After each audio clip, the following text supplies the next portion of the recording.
미라는 서진의 도시락을 내려다보았습니다.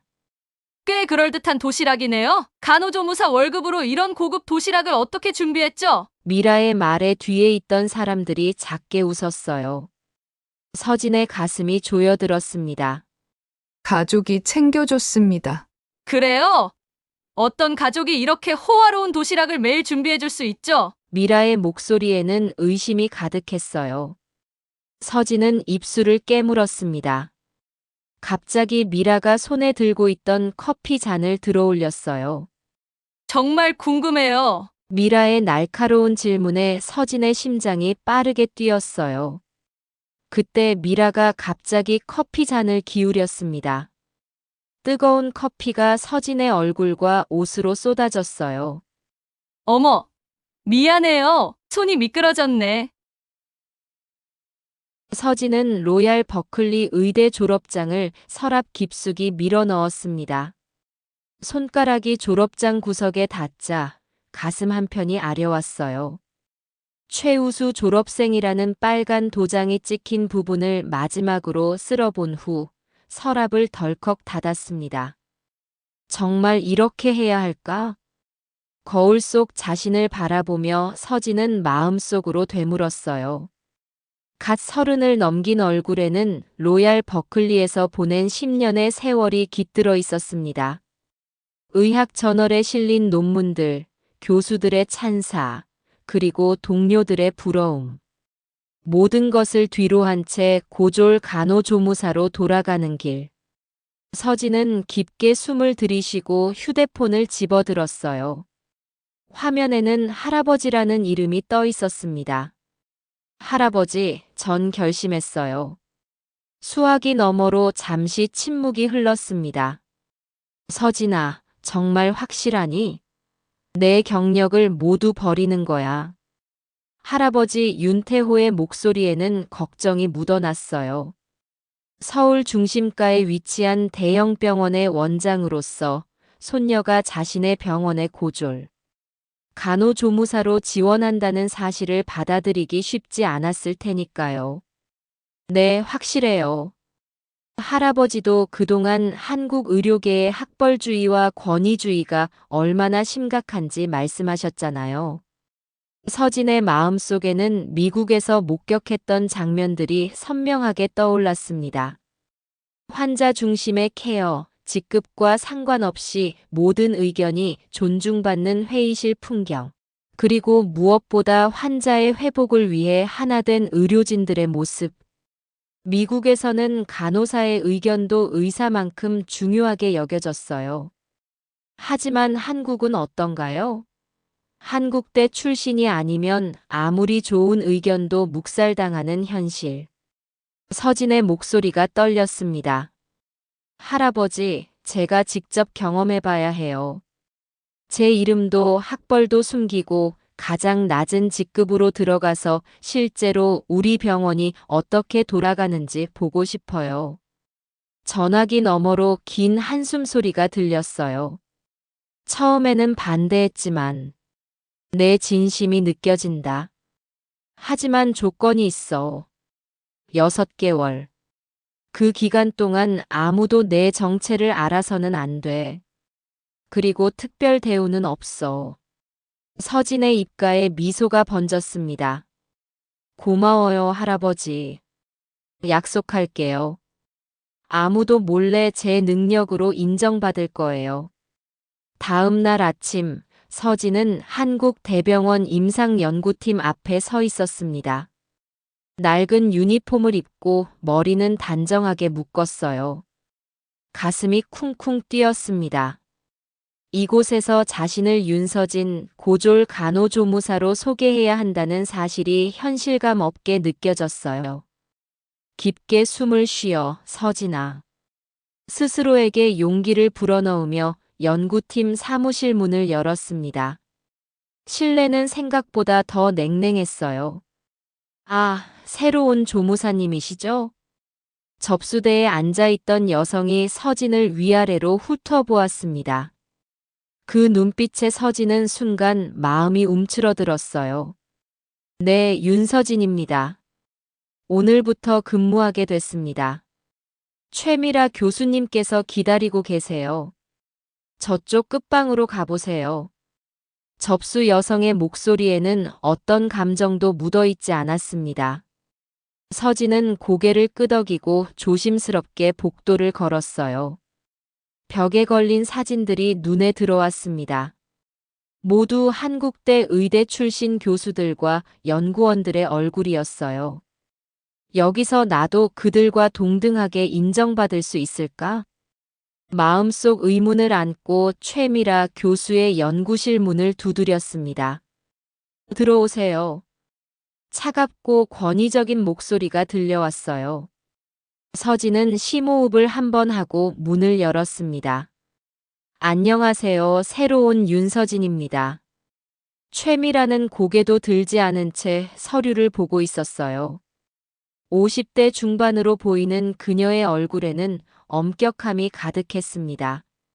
앉으세요. 단 한마디. 서진은 조용히 의자에 앉았습니다. 심장이 빠르게 뛰었어요. 고졸이시죠? 미라의 말투에 서진의 등줄기로 식은땀이 흘렀습니다. 네, 그렇습니다. 우리 팀에는 한국대 출신 연구원들이 대부분이에요. 당신처럼 학력이 낮은 직원은 처음이네요. 서진의 뺨이 화끈거렸어요. 단지 고졸이라는 이유만으로 이렇게 대하는 모습이 낯설었습니다. 최선을 다해 배우겠습니다. 서진의 대답에 미라는 처음으로 고개를 들어 서진을 바라보았어요. 차가운 눈빛이 서진을 꿰뚫었습니다. 당신의 자리는 저쪽 구석이에요. 오래된 컴퓨터지만 기본적인 업무는 가능할 거예요. 첫 업무는 지난 3년간의 연구 데이터 정리예요. 다음 주 회의 전까지 완료해 주세요. 서진은 가리키는 방향을 바라보았습니다. 낡은 책상과 먼지 쌓인 모니터가 놓인 구석 자리였어요. 심장이 쿵 내려앉는 느낌이었습니다. 알겠습니다, 교수님. 미라는 다시 서류로 시선을 돌렸어요. 면담은 여기서 끝났다는 신호였습니다. 서진은 조용히 일어나 자신의 자리로 향했어요. 그때 미라의 목소리가 다시 들려왔습니다. 아, 그리고 오늘 오후에 한국대 의대 출신 이수아 연구원이 새로 와요. 그녀의 환영회 준비도 당신이 맡아주세요. 서진은 말없이 고개를 끄덕였습니다. 구석에 있는 자신의 자리에 앉자 가슴 한편이 뜨거워졌어요. 이게 현실이구나. 같은 날 입사하더라도 한국대 출신과 고졸은 이렇게나 다른 대우를 받는구나. 괜찮아. 이게 바로 내가 확인하고 싶었던 거잖아. 서진은 작게 중얼거렸습니다. 컴퓨터를 켜자 느린 부팅 소리가 들렸어요. 모든 것이 새로운 시작이었습니다. 점심시간 서진은 병원 식당에 들어섰습니다.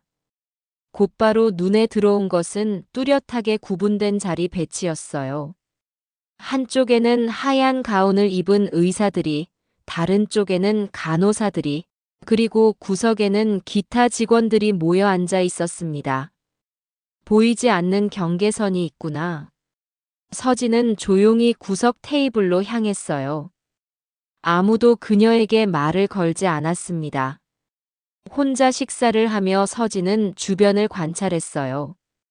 웃음소리, 대화 내용, 심지어 음식의 종류까지 직급에 따라 달라 보였습니다. 저기 혼자 계신 분, 여기 앉으세요. 갑작스러운 목소리에 서진은 고개를 들었습니다. 친절한 얼굴의 중년 여성이 손짓하고 있었어요. 감사합니다. 서진은 그 여성의 테이블로 자리를 옮겼습니다. 김영희예요. 행정팀에서 일해요. 새로 오셨나 봐요?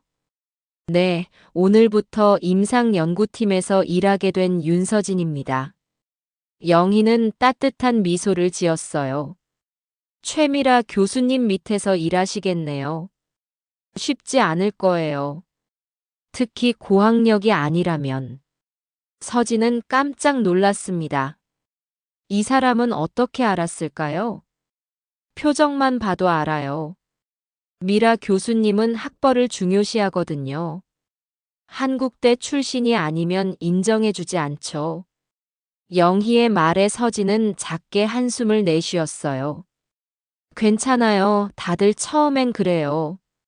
하지만 여기선 버티는 게 중요해요. 영희는 따뜻한 수프를 한 숟갈 서진의 그릇에 덜어주었습니다. 든든하게 드세요. 오늘부터 긴 싸움이 시작될 테니까요. 서진은 고마운 마음에 미소 지었어요. 첫날부터 생각보다 더 분명하게 보이는 병원 내 계층 구조. 하지만 이런 친절한 사람도 있다는 사실이 작은 위안이 되었습니다. 첫날 일과를 마치고 집에 돌아온 서진은 지친 몸을 소파에 뉘었습니다. 손에는 전화기가 들려 있었어요. 할아버지, 첫날이 어땠냐고요? 글쎄요. 서진은 깊은 한숨을 내쉬었습니다. 정확히 제가 보고 싶었던 모습이 펼쳐졌어요. 학벌에 따른 차별, 보이지 않는 계층 구조, 그리고 무시당하는 느낌. 할아버지의 목소리가 걱정스럽게 들려왔어요. 너무 힘들면 그만둬도 돼. 이건 너에게 너무 가혹한 실험일 수도 있어. 서진은 창밖을 바라보며 미소 지었습니다. 아니에요, 할아버지. 이제 겨우 시작인걸요. 제가 정말 알고 싶었던 건 어떻게 이 시스템을 바꿀 수 있을까였으니까요. 서진은 오늘 하루 동안 느꼈던 감정들을 떠올렸어요. 분노, 좌절, 그리고 결심. 환자 중심의 의료 환경을 만들기 위해선 먼저 병원 내부의 변화가 필요해요. 제가 그 변화의 시작점이 될게요. 전화기 너머로 할아버지의 따뜻한 웃음소리가 들렸습니다. 그래, 내 손녀답구나. 하지만 조심해. 내 정체가 드러나면 모든 계획이 물거품이 될 테니. 알고 있어요. 6개월 약속대로 지킬게요. 서진은 전화를 끊고 자신의 손을 바라보았습니다. 로얄 버클리에서 복잡한 수술을 집도했던 이 손으로. 이제는 데이터 입력과 커피 심부름을 해야 한다는 현실이 새삼 느껴졌어요. 내일은 더 나아질 거야. 서진은 희미한 미소를 지으며 눈을 감았습니다. 이제 막 시작된 그녀의 여정이 어디로 향할지 아무도 알 수 없었어요. 아침 8시 정각, 서진은 벌써 연구실에 도착해 있었습니다. 출근한 지 2주째였지만 이미 몸에 익숙해진 긴장감이 등을 타고 올라왔어요. 시계 바늘이 8시 30분을 가리키자 유리문이 요란하게 열렸습니다. 최미라 교수의 등장이었어요.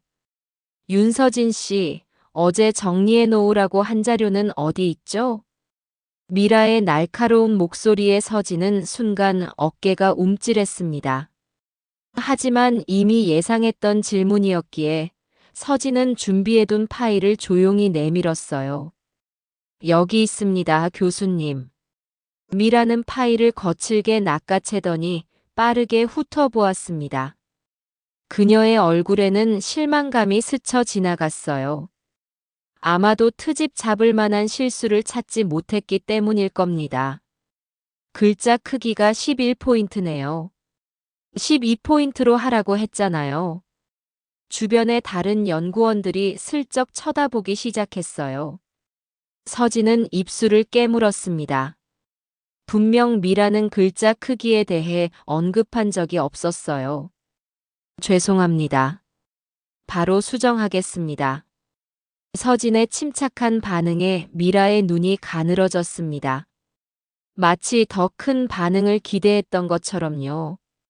오늘 오후 회의 전까지 수정본과 지난 3년간 항암제 임상시험 데이터 요약본도 준비해 놓으세요.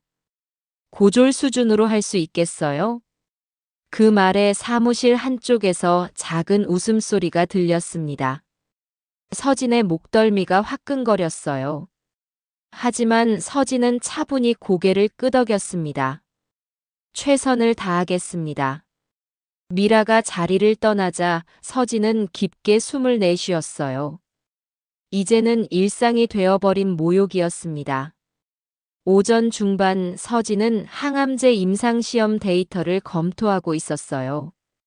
번호가 매겨진 환자 기록들을 하나씩 살펴보는데 갑자기 이상한 패턴이 눈에 들어왔습니다. 이건 이상해.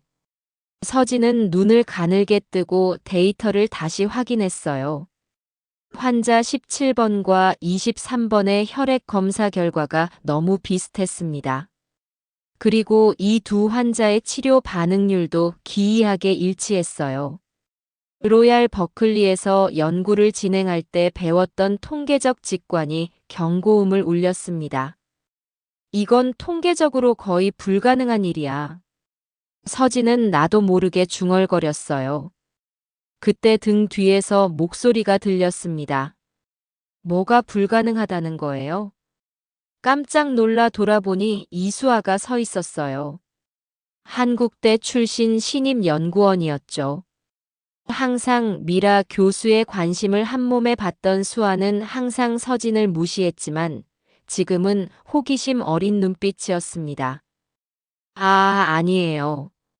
그냥 데이터 정리하는 게 생각보다 복잡해서요. 서진은 급히 화면을 다른 파일로 바꾸었어요. 수아는 의심스러운 눈으로 서진을 바라보았습니다. 당신 정말 고졸 맞아요? 왜 통계 용어를 알지? 서진의 심장이 빠르게 뛰었어요. 실수했다는 생각이 머릿속을 스쳤습니다. 예전에 다른 병원에서 일할 때 들어본 적 있어서요. 수아는 고개를 살짝 기울였어요. 그녀의 눈에는 의심이 가득했습니다. 그러게요. 간호조무사치고는 너무 똑똑한 것 같다고 다들 수군거리던데. 서진의 가슴이 철렁 내려앉았어요. 벌써 소문이 돌고 있었던 거죠. 열심히 일하려는 것뿐인데. 서진의 작은 목소리에 수아는 어깨를 으쓱했습니다. 그럼 열심히 하세요. 그리고 미라 교수님이 커피 타오라고 하셨어요. 회의 준비하느라 바쁘시대요. 수아는 우아하게 돌아서 자기 자리로 돌아갔어요. 서진은 조용히 한숨을 내쉬었습니다. 더 조심해야 해. 너무 눈에 띄면 안 돼. 오후 병동 순회 시간 서진은 미라 교수와 함께 환자들을 방문했습니다. 서진의 역할은 단순히 차트를 들고 따라다니는 것이었지만 환자들의 모습을 주의 깊게 관찰했어요. 307호 침대에 누워있는 김영수 환자는 항암 치료 중이었습니다. 미라 교수가 환자의 상태를 빠르게 확인하는 동안 서진은 환자의 표정에 어린 고통을 놓치지 않았어요. 통증 조절은 잘 되고 있으신가요? 미라의 기계적인 질문에 환자는 힘없이 고개를 끄덕였습니다.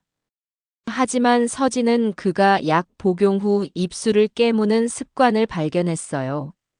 로얄 버클리에서 배운 통증 관리 과정이 떠올랐습니다.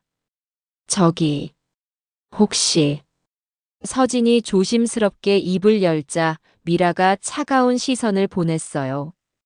뭐죠, 서진 씨? 서진은 잠시 망설였지만 환자의 고통스러운 표정을 보며 용기를 냈습니다. 환자분이 입술을 자주 깨무시는데 이건 종종 진통제가 충분치 않을 때 나타나는 증상입니다. 용량 조절이 필요할지도 모르겠습니다. 병실에 갑작스러운 침묵이 내려앉았어요. 미라의 눈이 차갑게 빛났습니다.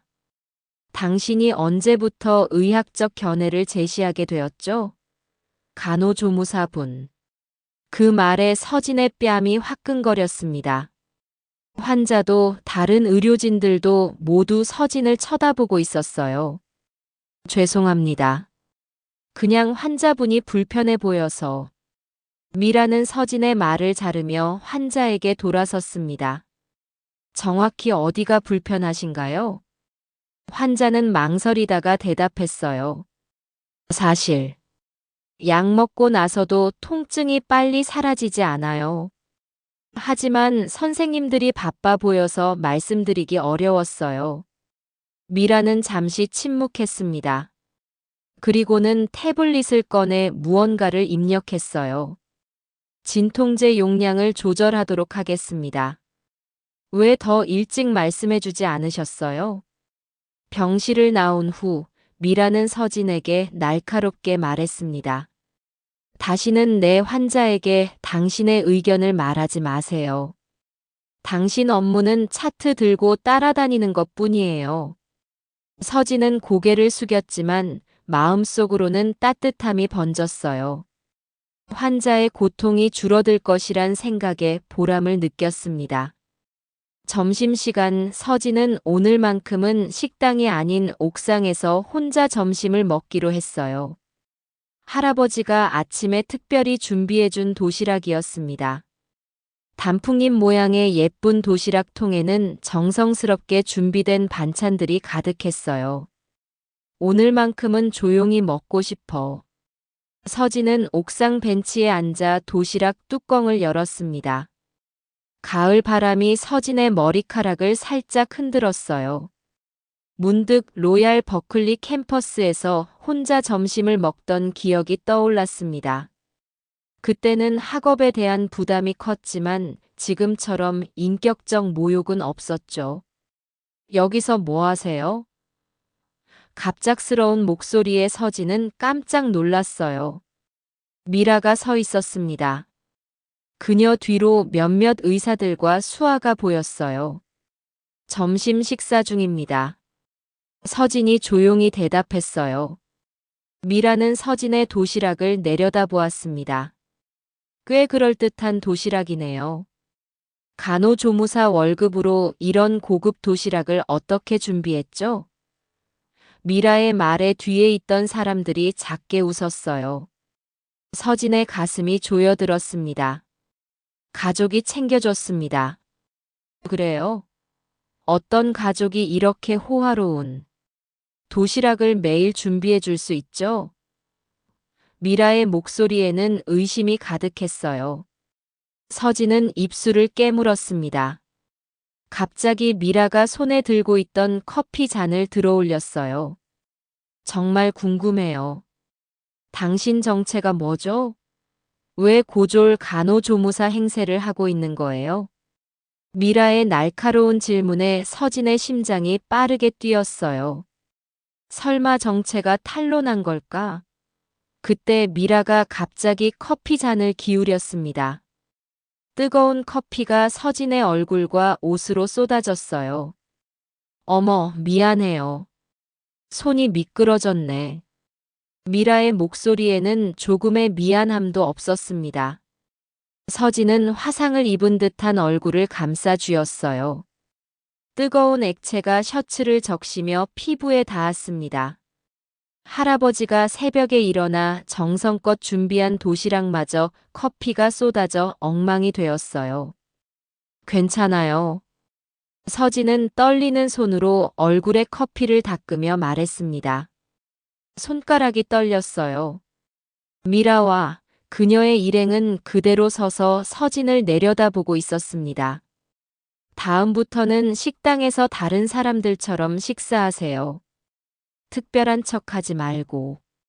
미라가 마지막 한마디를 남기고 자리를 떠났습니다. 서진은 마른 입술을 깨물었어요. 눈물이 핑 돌았지만 꾹 참았습니다. 커피로 얼룩진 옷과 화상으로 따끔거리는 얼굴을 느끼며 지금까지 참았던 눈물이 마침내 볼을 타고 흘러내렸어요. 어깨가 작게 떨렸습니다. 바보야. 왜 울어? 서진은 스스로를 나무라며 손등으로 눈물을 닦았어요. 하지만 멈출 수 없었습니다. 처음으로 감정이 북받쳐 올랐어요. 로얄 버클리에서는 늘 강해야 했고 약함을 보이는 것은 허용되지 않았습니다.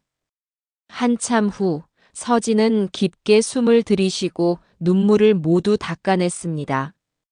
휴대폰을 꺼내 녹음 앱을 열었어요. 2023년 9월 15일 한국대병원 임상연구팀 근무 2주차 기록을 시작합니다. 서진의 목소리는 차분했습니다. 더 이상 울지 않기로 결심했어요. 이는 명백한 직장 내 괴롭힘입니다. 그리고 임상시험 데이터에서 수상한 패턴을 발견했습니다. 환자 17번과 23번의 결과가 통계적으로 불가능할 정도로 일치합니다. 서진은 잠시 말을 멈추고 거울에 비친 자신의 모습을 바라보았어요. 눈가는 붉게 부어 있었지만 눈빛은 단단했습니다. 앞으로 모든 상황을 기록하고 증거를 수집하겠습니다. 이것은 단순한 개인적 모욕의 문제가 아닙니다. 의료계 전체의 문제입니다. 서진은 녹음을 마치고 휴대폰을 주머니에 넣었어요. 그리고 화장실 문을 열기 전 마지막으로 거울 속 자신에게 말했습니다. 이제 더 이상 울지 않을 거야. 변화를 만들어낼 거야. 문을 열고 나오자 서진의 눈빛은 더욱 단단해져 있었습니다. 이제는 단순한 관찰자가 아닌 기록자이자 행동가로서의 결심이 서진의 마음에 자리 잡았어요. 밤 11시. 병원은 이미 정막에 잠겨 있었습니다. 서진은 하품을 참으며 컴퓨터 화면을 응시했어요. 연구실에는 그녀 혼자뿐이었죠. 옆자리 모니터에서 흘러나오는 푸른빛이 서진의 얼굴을 희미하게 비추었습니다. 이건 분명 이상해. 서진은 작게 중얼거렸어요. 화면에는 항암제 임상시험 데이터가 펼쳐져 있었습니다. 입사 3주차, 그녀는 수상한 패턴을 더욱 구체적으로 발견하기 시작했어요. 환자 17번, 23번뿐만 아니라 총 12명의 환자. 데이터가 통계적으로 불가능할 정도로 유사한 패턴을 보였습니다. 로얄 버클리에서 배운 통계학적 지식이 머릿속에서 빠르게 계산을 해냈어요. 이런 일이 우연히 일어날 확률은 100만 분의 1도 되지 않았습니다. 서진은 엑셀 파일을 닫고 병원 내부 시스템에 접속했어요. 그녀에게 주어진 접근 권한은 제한적이었지만 기본적인 환자 기록은 볼 수 있었습니다. 숫자로만 표시된 환자들의 실제 상태가 궁금했어요. 띠링 마이너스. 갑작스러운 소리에 서진은 화들짝 놀랐습니다. 소리는 복도 끝에 있는 미라 교수의 연구실에서 났어요. 이 시간에도 그녀가 남아있다니 의외였습니다. 서진은 살금살금 연구실 쪽으로 걸어갔어요. 문은 살짝 열려 있었고 미라의 목소리가 새어나왔습니다. 당연히 문제 없어요. 데이터는 완벽하게 정리됐고 승인도 무난할 거예요.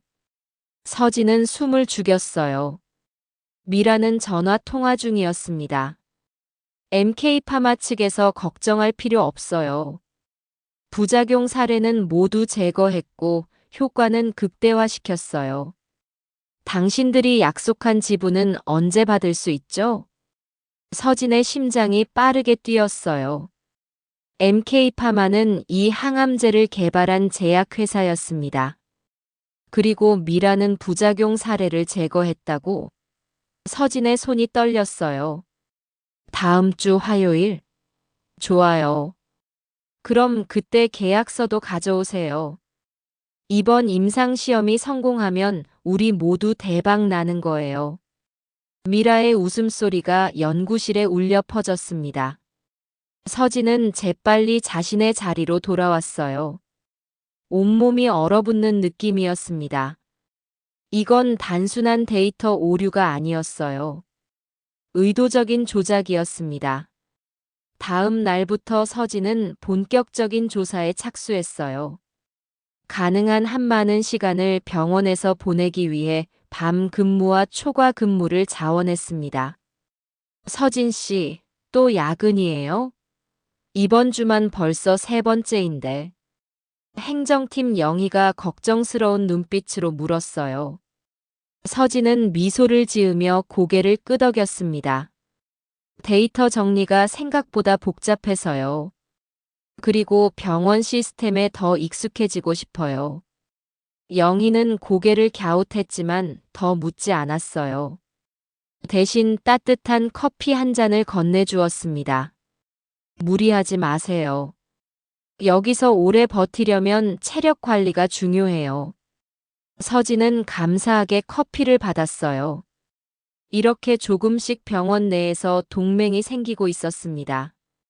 영희뿐만 아니라 방사선과의 김태준 기사, 약국의 이혜진 약사와도 점차 친해지고 있었어요.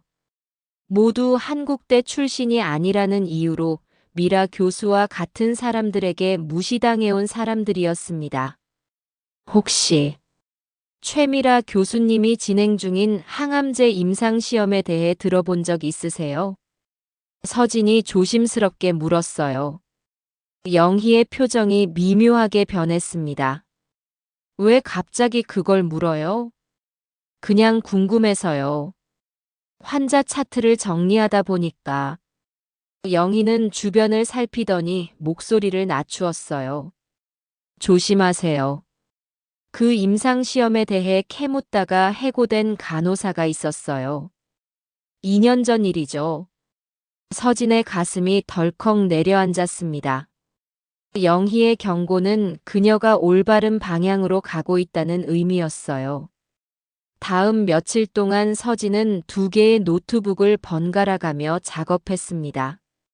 하나는 병원에서 주어진 업무를 위한 것이고 다른 하나는 자신의 개인 노트북이었어요. 개인 노트북에는 발견한 모든 증거와 패턴을 기록했습니다. 서진은 최미라 교수의 과거 연구 업적도 철저히 조사했어요. 밤늦게 대학 도서관에 가서 미라가 발표한 모든 논문을 검토했습니다. 흥미로운 패턴이 드러났어요. 지난 5년간 미라가 발표한 8편의 논문 중 6편에서 비슷한 데이터 조작의 흔적이 보였습니다. 이건 체계적인 사기야. 서진은 충격에 휩싸였어요. 최미라 교수는 한국대 의대의 스타 교수였습니다. 그녀의 연구는 국내외에서 높은 평가를 받고 있었죠. 하지만 그 모든 것이 거짓 위에 세워진 성과였습니다. 한밤중 대학 도서관에서 나오는 길, 서진의 휴대폰이 울렸어요. 화면에는 할아버지라고 표시되어 있었습니다. 서진아, 이 시간에 어디야? 집에 전화했더니 없다던데. 할아버지의 목소리에는 걱정이 묻어 있었어요. 도서관에 있었어요. 의학 저널 좀 찾아보고 있었죠. 무슨 일 있니? 요즘 너무 늦게 들어온다고 가정부가 걱정하더구나. 서진은 잠시 망설였습니다. 할아버지에게 진실을 말해야 할까? 하지만 아직은 확실한 증거가 부족했어요. 그냥 병원 시스템에 빨리 적응하고 싶어서요. 걱정하지 마세요. 전화를 끊고 서진은 깊은 한숨을 내쉬었어요. 마음이 무거웠습니다. 할아버지를 속이는 기분이었어요. 하지만 지금은 더 많은 증거가 필요했습니다. 다음 날 오전 서진은 간호사 스테이션 근처에서 항암제를 투여받는 환자들의 차트를 몰래 훑어보았어요. 놀랍게도 많은 환자들이 심각한 부작용을 호소했지만 공식 기록에는 경미한 불편함으로만 기록되어 있었습니다. 307호 김영수 환자 상태는 어때요? 서진이 담당 간호사에게 물었어요. 많이 안 좋아요. 어제부터 고열의 구토가 계속되고 있어요. 하지만 미라 교수님은 정상적인 반응이라며 용량 조절을 거부하셨어요. 간호사의 대답에 서진의 가슴이 아팠습니다. 환자들이 위험에 처해 있었어요. 그날 밤 서진은 병원 데이터베이스에서 충격적인 사실을 발견했습니다. 환자들의 부작용 기록이 정기적으로 삭제되고 있었어요. 삭제 로그를 확인해 보니 미라 교수의 아이디로 매주 금요일 밤에 시스템 접속이 이루어지고 있었습니다. 이건 범죄야. 서진은 떨리는 손으로 모든 정보를 캡처했어요. 그리고 위험에 처한 항암제를 투여받고 있는 환자 명단을 작성했습니다. 총 27명. 모두 미라 교수의 임상시험에 참여하고 있었어요. 서진은 이 환자들을 어떻게 보호할 수 있을지 고민했습니다. 할아버지에게 말하면 즉시 조치를 취할 수 있겠지만 그렇게 되면 자신의 정체가 드러날 것이고 6개월 약속은 지킬 수 없게 됩니다. 더 많은 증거가 필요해. 아직은. 서진은 조용히 중얼거렸어요. 컴퓨터 화면에 비친 그녀의 얼굴은 결연했습니다. 이제 단순한 관찰자가 아니었어요. 서진은 이 비리를 밝혀낼 조사관이 되기로 마음먹었습니다. 다음 날 아침 서진은 출근길에 307호 병실에 슬쩍 들렀어요. 김영수 환자는 창백한 얼굴로 누워 있었습니다. 안녕하세요. 어제보다 좀 나아지셨어요? 서진이 조심스럽게 물었어요. 영수는 희미하게 미소 지었습니다. 아니요. 더 나빠진 것 같아요. 가슴이 너무 아파요. 그런데 의사들은 정상이래요. 서진은 몰래 영수의 맥박을 확인했어요. 너무 빨랐습니다. 이건 심장에 부담이 가고 있다는 신호였어요. 조금만 참으세요. 곧 좋아질 거예요. 서진은 영수의 손을 잡아주었습니다. 그리고 마음속으로 다짐했어요. 반드시 당신을 도울게요. 모든 환자들을 도울 거예요. 병실을 나오는데 복도에서 최미라 교수와 마주쳤습니다. 미라는 서진을 의심스럽게 바라보았어요. 왜 여기 있죠? 당신 업무는 연구실에서 데이터 정리하는 거예요. 서진은 침착하게 대답했습니다. 죄송합니다. 환자 차트 때문에 잠시 들렀어요. 미라의 날카로운 눈빛이 서진을 꿰뚫는 것 같았어요. 다음부터는 허락 없이 환자실에 들어가지 마세요. 당신 같은 고졸 조무사가 환자를 혼란스럽게 할 수 있어요. 미라의 말에 서진의 손이 저절로 주먹을 쥐었습니다. 하지만 표정은 담담하게 유지했어요. 알겠습니다, 교수님. 서진이 돌아서는 순간 미라가 다시 말했습니다. 그리고 오늘부터는 야근을 하지 마세요. 당신이 왜 그렇게 늦게까지 남아있는지 모르겠지만 더 이상은 허용하지 않겠어요. 서진의 등줄기로 식은땀이 흘렀어요. 미라가 의심하기 시작한 것일까? 그녀는 고개를 끄덕이고 빠르게 연구실로 향했습니다. 이제 시간이 얼마 남지 않았습니다. 미라가 의심하기 시작했다면 서진의 조사도 위험해질 수 있었어요. 서진은 오늘 밤 할아버지에게 지금까지 발견한 것들을 모두 말해야 할지 결정해야 했습니다. 책상에 앉아 서진은 자신이 모은 모든 증거를 다시 한번 살펴보았어요. 조작된 데이터, 삭제된 부작용 기록, 미라와 MK파마 사이의 비밀 거래. 이 모든 것이 무고한 환자들의 목숨을 위협하고 있었습니다. 오늘 밤 결정할 거야. 서진은 굳은 결의를 다졌어요. 진실을 찾아가는 여정은 이제 새로운 국면을 맞이하고 있었습니다.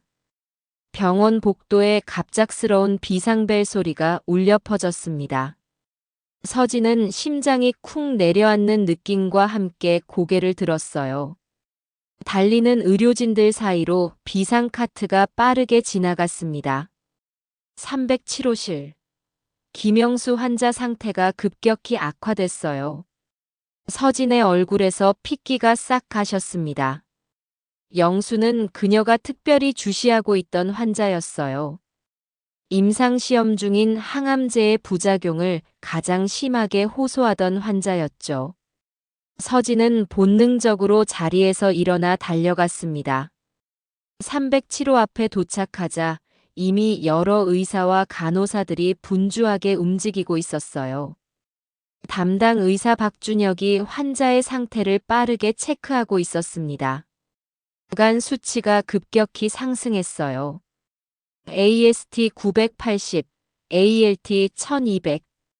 간호사의 보고에 준혁의 표정이 굳어졌어요.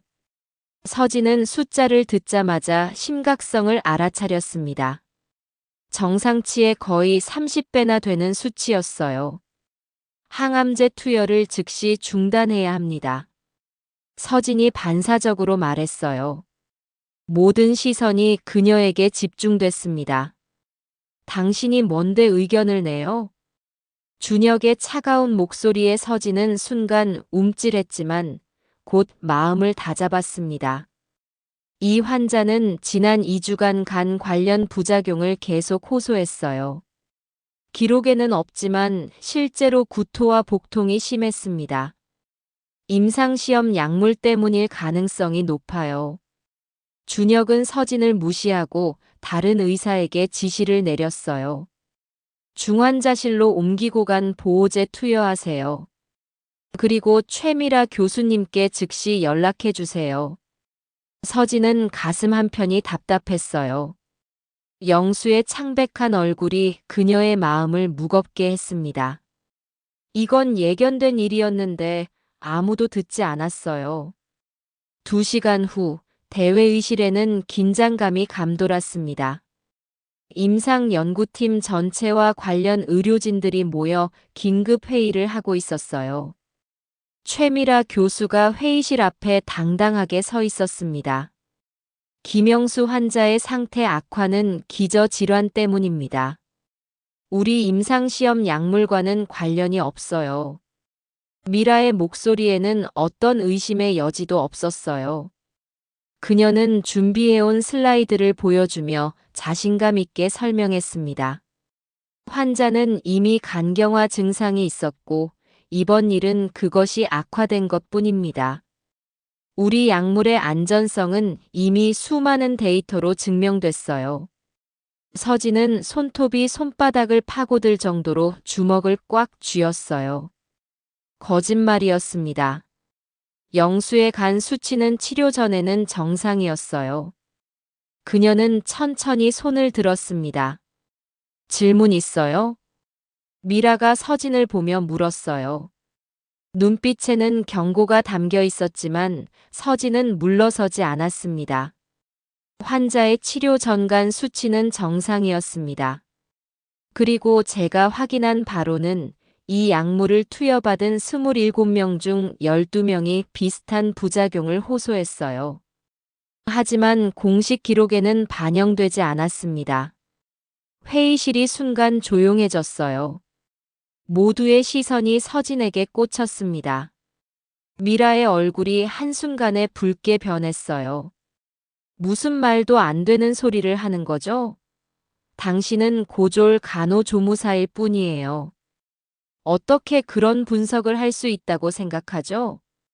서진은 천천히 자리에서 일어났습니다. 심장이 빠르게 뛰었지만 목소리는 단단했어요. 저는 원본 데이터를 모두 확인했습니다. 환자들의 부작용 기록이 매주 금요일 밤에 시스템적으로 삭제되고 있어요. 그리고 그 로그인 기록은 최미라 교수님의 아이디로 남아 있습니다. 미라의 얼굴이 창백해졌어요. 하지만 곧 분노로 가득 찼습니다. 이게 무슨 터무니없는 모함이죠? 당신 같은 사람이 어떻게 그런 데이터에 접근할 수 있다는 거죠? 서진은 가방에서 USB를 꺼냈습니다. 손이 약간 떨렸지만 결심은 확고했어요. 여기 모든 증거가 있습니다. 원본 데이터와 조작된 데이터, 그리고 로그인 기록까지요. MK파마와의 통화 녹음도 있습니다. 회의실에 충격의 물결이 퍼졌어요. 일부 의사들은 의심스러운 눈빛으로, 다른 이들은 놀란 표정으로 서진을 바라보았습니다. 미라는 갑자기 웃음을 터뜨렸어요. 정말 우스꽝스러운 상황이네요. 고작 고졸 간호조무사가 의학 연구를 평가한다고요? 당신 지금 당장 해고해요. 두 사람이 실랑이를 벌이는 순간 회의실 문이 활짝 열렸어요. 윤태호 병원장이 당당하게 서 있었습니다. 회의실이 순식간에 숨을 죽였어요. 병원장의 갑작스러운 등장에 모두가 얼어붙었습니다. 태호의 날카로운 눈빛이 두 사람의 실랑이를 향했어요. 여기서 무슨 일이 벌어지고 있죠? 미라가 재빨리 상황을 정리했어요. 병원장님, 이 간호조무사가 저의 연구를 모함하고 있습니다. 제가 데이터를 조작했다는 터무니없는 주장을 하고 있어요. 태호는 천천히 회의실을 가로질러 서진에게 다가갔습니다. 모두의 시선이 그를 따랐어요. 정말인가요? 서진은 할아버지와 눈을 마주쳤습니다. 약속을 깨야 할 순간이 왔어요. 하지만 환자들의 안전이 더 중요했습니다. 네, 병원장님. 제가 발견한 증거들이 여기 있습니다. 그리고 예상치 못한 질문을 했습니다. 서진아, 괜찮니? 순간 회의실에 충격의 물결이 퍼졌어요. 서진아라니? 병원장이 고졸 간호조무사에게 반말을? 서진은 깊게 숨을 들이쉬었습니다. 이미 모든 것이 드러났어요. 네, 할아버지. 괜찮아요. 할아버지라는 단어가 회의실에 폭탄처럼 떨어졌습니다. 모두의 입이 동시에 벌어졌어요. 최미라의 얼굴이 백지장처럼 하얘졌습니다. 뭐라고요? 할아버지라고요? 미라의 목소리가 떨렸어요. 서진은 곱게 허리를 펴고 미라를 바라보았습니다. 제 이름은 윤서진입니다. 로얄 버클리 의대를 졸업하고 의학 저널에 여러 논문을 게재했죠. 그리고 윤태호 병원장님은 제 할아버지이십니다. 회의실이 완전히 얼어붙었어요. 누군가가 놀라서 펜을 떨어뜨렸고 그 소리만이 정적을 깨뜨렸습니다. 태호는 차분하게 상황을 정리했어요. 서진이가 고졸 간호조무사로 입사한 것은 내 허락 아래 진행된 일입니다. 우리 병원의 학벌주의와 권위주의가 얼마나 심각한지 직접 경험하고 환자 중심 의료를 실현할 방안을 찾기 위해서였죠. 그리고는 미라를 향해 날카로운 시선을 보냈습니다. 하지만 이런 식의 데이터 조작과 환자 안전 무시는 예상하지 못했습니다. 최미라 교수, 당신은 지금부터 모든 직위에서 정지됩니다. 그리고 조사위원회가 꾸려질 것입니다.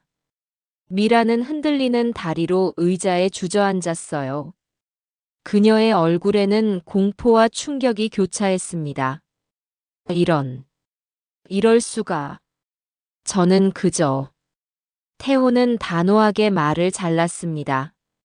모든 환자에게 즉시 항암제 투여를 중단하고 간 기능 검사를 실시하세요. 그리고 30분 후에 저와 서진이가 주관하는 긴급 회의가 있을 겁니다. 의사들과 간호사들은 혼란스러운 표정으로 서로를 바라보았어요. 방금 전까지 무시하던 고졸 조무사가 사실은 로얄 버클리 출신 의사이자 병원장의 손녀라니. 서진은 바닥에 흩어진 도시락을 보며 쓴웃음을 지었습니다. 자신의 정체가 이렇게 드러날 줄은 몰랐어요. 하지만 이제 더 이상 숨길 필요가 없었습니다. 환자들부터 챙기죠, 할아버지. 서진의 목소리는 단단했어요. 그동안의 모욕과 차별은 이제 중요하지 않았습니다. 환자들의 안전이 최우선이었어요.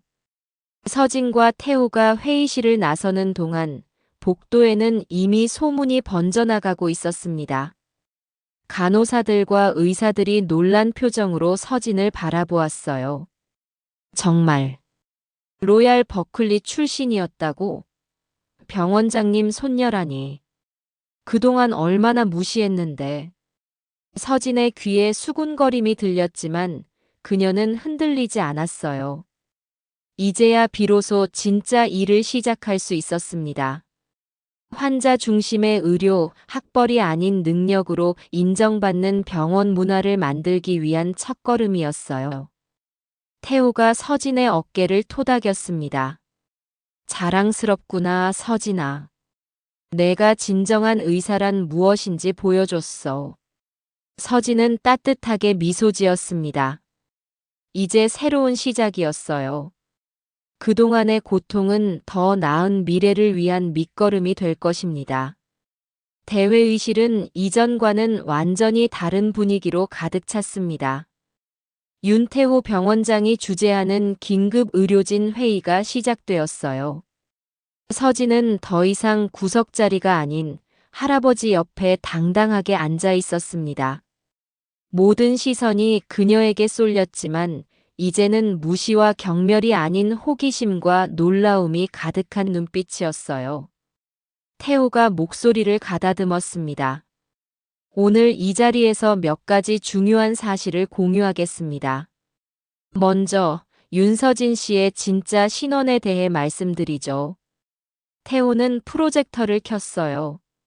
화면에는 서진의 로얄 버클리 의대 졸업장과 의학 저널에 게재된 논문 목록이 나타났습니다.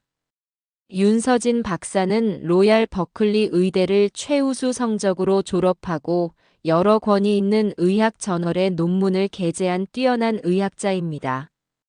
그리고 제 손녀이기도 하죠. 회의실에서 작은 탄성이 흘러나왔어요. 서진은 고개를 들고 참석자들을 바라보았습니다. 그동안 그녀를 무시하고 모욕했던 사람들의 얼굴이 창백해졌어요. 서진이 자리에서 일어났어요. 그녀의 표정은 담담했지만 눈빛은 단단했습니다. 제가 고졸 간호조무사로 지내면서 겪은 일들은 생각보다 훨씬 충격적이었어요. 환자보다 직급이 우선시되는 문화, 학벌에 따라 의견의 가치가 결정되는 현실. 하지만 더 충격적인 것은 이런 문화가 실제 환자들의 안전을 위협한다는 사실이었습니다. 서진은 준비해온 자료를 프로젝터에 띄웠어요. 최미라 교수가 조작한 임상시험 데이터, 불법 거래, 증거, 환자 부작용 은폐 자료가 차례로 나타났습니다. 최미라 교수는 MK파마와 결탁하여 항암제 임상시험 데이터를 조작했습니다. 그 결과 심각한 부작용을 가진 약물이 환자들에게 투여됐고 실제로 여러 환자들이 위험에 처했어요. 회의실이 술렁이었습니다. 일부 의사들은 충격에 입을 다물지 못했고 간호사들은 서로를 바라보며 작게 고개를 끄덕였어요. 그들은 이미 무언가 이상함을 감지하고 있었지만 말할 수 없었던 것입니다. 태호가 다시 말을 이었습니다. 최미라 교수는 오늘부로 모든 직위에서 해임되었습니다. 또한 법적 조치가 진행될 예정이에요. 이번 일을 계기로 우리 병원은 근본적인 변화를 시작하려 합니다. 태호는 서진을 바라보며 미소 지었어요. 그리고 이 변화를 이끌 병원 윤리위원회 위원장으로 윤서진 박사를 임명합니다. 심장이 쿵 내려앉는 느낌이었어요. 서진은 예상치 못한 발표에 잠시 말을 잇지 못했습니다. 하지만 곧 마음을 다잡았어요. 감사합니다. 이 기회를 통해 열린 의료 프로젝트를 제안하고 싶습니다. 서진의 목소리는 점점 힘을 얻었어요. 이 프로젝트는 수평적 소통과 환자 중심 케어를 실현하기 위한 것입니다. 직급이나 학벌에 상관없이 모든 의료진의 아이디어가 존중받는 시스템, 환자가 자신의 치료에 적극적으로 참여할 수 있는 프로세스를 만들 것입니다. 회의실에 잠시 침묵이 흘렀어요. 그리고 갑자기 한쪽에서 박수 소리가 들려왔습니다. 행정팀 영희였어요. 이어서 방사선과 태준과 약국 혜진도 박수를 쳤습니다. 점차 더 많은 사람들이 박수를 치기 시작했어요. 서진의 눈시울이 뜨거워졌습니다. 변화는 이미 시작되고 있었어요. 2개월 후 서진의 열린 의료 프로젝트는 첫 번째 성과를 거두었습니다. 병원 청소부로 일하던 박영호 씨가 제안한 감염 관리 방법이 전체 병원에 도입된 것이었어요. 영호 씨의 방법 덕분에 병원 내 감염률이 30% 감소했습니다. 서진이 원래 회의에서 발표했어요. 영호는 쑥스러운 듯 웃었지만 그의 눈에는 자부심이 빛났습니다. 청소하면서 늘 생각했던 방법인데 예전에는 말할 기회조차 없었어요. 서진 박사님 덕분에. 서진은 따뜻하게 미소 지었어요. 이것이 바로 그녀가 꿈꾸던 병원의 모습이었습니다. 6개월이 지나자 서울 시내 다른 병원들에서도 관심을 보이기 시작했어요. 여러 병원 관계자들이 병원을 방문해 열린 의료 시스템을 배워갔습니다. 서진 박사님, 정말 놀라워요. 어떻게 이런 혁신적인 시스템을 만들 생각을 하셨나요? 한 병원 이사의 질문에 서진은 잠시 생각에 잠겼어요. 제가 간호조무사였을 때 느꼈던 절망감에서 시작됐어요. 좋은 아이디어가 있어도 고졸이라는 이유로 무시당했죠. 그때 깨달았어요. 얼마나 많은 좋은 생각들이 학벌과 직급 때문에 사라지고 있는지. 서진의 말에 방문객들은 깊이 고개를 끄덕였습니다. 때로는 가장 어두운 시간이 우리에게 가장 밝은 빛을 가져다 줍니다. 청중들의 눈빛이 감동으로 빛났어요. 그들 중 상당수는 서진의 이야기에 자신의 모습을 비춰보고 있었습니다.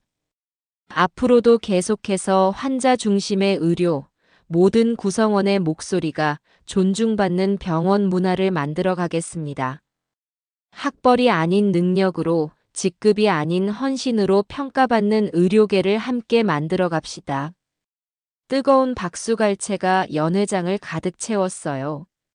서진은 객석에 앉아있는 할아버지를 바라보았습니다. 태호의 눈에는 자랑스러움과 뿌듯함이 가득했어요. 행사가 끝난 후 서진과 태호는 호텔 옥상 정원에 서 있었습니다. 밤하늘의 별들이 그들을 내려다보고 있었어요. 할아버지, 그동안 정말 감사했어요. 서진이 태호의 손을 꼭 잡았습니다. 태호는 따뜻하게 미소 지었어요. 내가 감사해야지. 내가 우리 병원을, 아니 한국 의료계 전체를 변화시켰으니까. 서진은 깊은 숨을 들이마셨어요. 2년 전 고졸 간호조무사로 첫 출근하던 날이 생생히 떠올랐습니다. 얼마나 많은 것이 변했는지. 처음에는 그저 학벌주의와 권위주의 문제를 드러내고 싶었어요. 하지만 지금은 더 큰 꿈이 생겼어요. 서진의 눈빛이 빛났습니다. 진정한 의료란 무엇인지, 의사와 환자가 어떻게 소통해야 하는지. 이 모든 것을 바꾸고 싶어요. 태호는 손녀의 어깨를 토닥였어요. 넌 이미 그 변화를 시작했어. 앞으로가 더 기대되는구나. 두 사람은 함께 밤하늘을 바라보았습니다. 별들이 더욱 밝게 빛나는 것 같았어요. 일주일 후 새로운 병원장으로 공식 취임한 서진은 환자 병실을 돌고 있었습니다.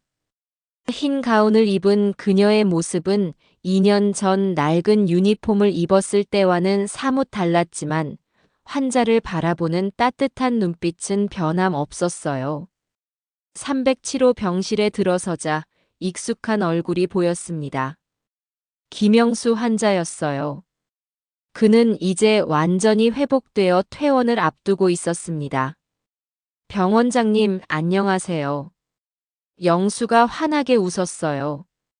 서진은 그의 침대 옆에 앉았습니다. 어떻게 지내셨어요?